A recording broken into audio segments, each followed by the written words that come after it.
We are unnecessarily exalting a mere political intervention by the president, which has no legal basis. We are unnecessarily exalting it to a constitutional pedestal, and that is a very sad development. You don't reduce a quarrel between a political godson and his political godfather to a point where the president of Nigeria will have to invite them to the Aso Rock Villa without any legal basis, even though and then ask them to sign a certain paper. That paper is worthless, is useless, so we shouldn't give much attention to it, to the extent that Rivers State citizens are not debating it. I think it's laughable. Viewers and subscribers, welcome once again to Think Tank TV. Now, it's no news that President Bola Tinubu has intervened in the crisis that is rocking the Rivers State government. While a lot of people think that President Bola Tinubu has made the right move to intervene in these issues to ensure that this crisis is resolved quickly by virtue of the critical nature of Rivers State, which is one of the major states that is increasing the economic development of Nigeria. Some others have a different opinion, stating that President Bola Tinubu lacks the locus to even intervene in the crisis. However, they have gone ahead to say that the agreement that was reached by President Bola Tinubu, Wike, the FCT minister, and the governor of Rivers State in person of Sim Fubara is actually a worthless and useless paper. That paper is worthless, is useless, so we shouldn't give much attention to it. By virtue of the fact that it has no legal or constitutional backing.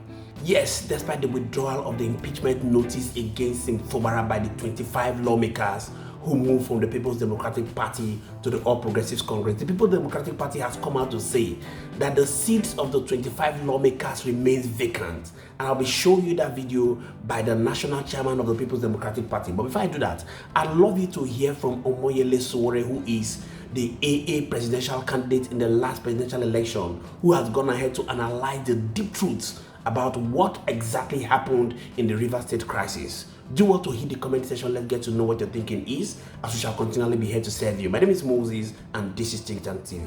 Let's talk about, what that signifies to you. President Tinubu's intervention, and of course, what's playing out in Rivers State. It signifies complete state capture. When you have undemocratic forces deciding for the majority of our people how to run the affairs of a state from where it should not be done. Aso Rock is not the place to intervene in serious national and state matters. And I think they caught that yesterday. I think it was former Governor Fashola who said it, that Tinubu has no right to intervene constitutionally in these matters. These are illegalities that are being carried out. But when it comes to state capture, it's not about the people, it's not about governance, it's about resources. So, and I said this before now, when people were talking, I think it was a program I did on Sunday, I think on Saturday night, that when Sim and Wike are fighting, they are not fighting for you. They are fighting to keep their loot and to share it appropriately. It's a loot matter. So, and that's why it's easy to resolve these matters the way you and I can be very surprised about. I knew it. I knew they will intervene because there's a lot of people in the background, in the back end, who are benefiting from the fight. There are those who are benefiting from peace and those who are benefiting from war. So all of them at the same time will come together because Nigeria is their real estate. They can't afford for the system to collapse. This is their supermarket. It's just like ShopRite. So you can't afford for the shelves to be empty. But they might be empty, but you don't want to burn down the supermarket. So that's why you see all these interventions happening, this legal intervention, because I said it, we cannot have 4 people in the State House of Assembly passing a budget. The state capture, aside on those states, are you also seeing it, nationwide? It's happening everywhere. The PDP and the Labour Party and everywhere. There's no PDP. People should stop talking. The PDP died a long time ago. There's no PDP.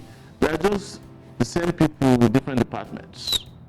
So that's the point, and that's why Nigerians must understand. You see, there is nothing left in the PDP. There is not also nothing right in the APC. And who are the PDP people? Who are the APC people? Former PDP people who defected. That's why it's so easy to defect. You can go to bed in Nigeria as an APC member and wake up as PDP member the next morning. It doesn't take anything. This is not principled politics. It's about stomach infrastructure. All right. Let's talk about the person of Nyesom Wike, especially with regards to what's happening in Rivers State. But before then, we saw the role that he played with the G7 governors in during the 2023 elections, which you, of course, have referred to as non-elections. Yes. But we saw that over the months, his popularity kept increasing and his influence, it would seem. And now we've seen that play out in Rivers State as well. Talk to us about what you think about the man, his methods, and why it seems like he's not, because we can't really say, some people are asking that, is he an APC member, is he a PDP member, where does he stand, why are there no sanctions, anti-party sanctions that have been maybe meted out against him? What I said before now is that there is no PDP. There's no PDP. They're the same thing. But talk about his methods and his for the first time, you see a person in Nyesom Wike who is a member of two political parties. He's probably also a member of the Labour Party, a silent member, because I remember during the election, Peter Obi and his delegation were always visiting Nyesom Wike, because there's something in Rivers State that everybody goes to look at: money. You go and collect your own. So when you have that kind of war chest amassed over time, stolen, that is where Sim emerged from. Sim was made governor not because he's capable. He was handpicked by Wike to cover up Wike's atrocities in the state. Are you getting my point? And now that he's in possession of the sword, he's swinging it in a different direction. And the notion that Wike is powerful is an over-exaggerated notion. Look at the way he was dismantled by Sim. You know, now they have to run to Tinubu, who supposedly is not a member of their party, to help them resolve. The regime is powerful. Why do you need an extra constitutional method to resolve the issue?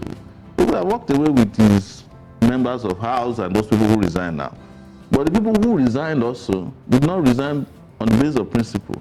And they have realized that, oh my goodness, we are naked. So they also want to keep being part of it, because the moment Sim gets his own people, but they will be driven out of the state, just like Wike drove Amici out of town.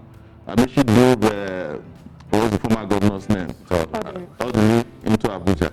That's the nature of what they're doing there. Of course, what I feel bad for is how Rivers State could have been turned into one of the best states in Nigeria because of the resources there, the climates, the weather, and the people. You know, it's a very, very vibrant and dynamic state. So you know that Rivers State was created before Nigeria. You've seen it for yourself, that the truth cannot be hid.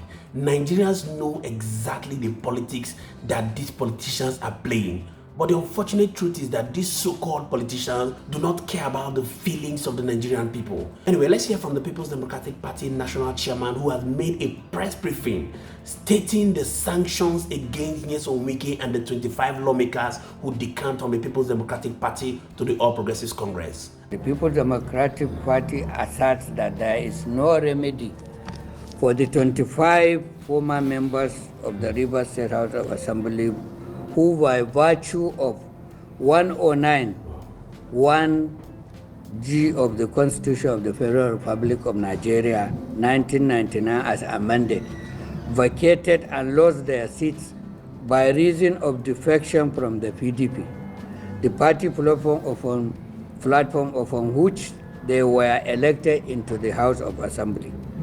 Our party insists that having now vacated and lost their seats, the only option available for the former lawmakers, if they wish to return to the House of Assembly, is to seek fresh nomination and re-election on the platform of any political party of their choice, in line with the provisions of the Constitution of the Federal Republic of Nigeria, 1999, as amended.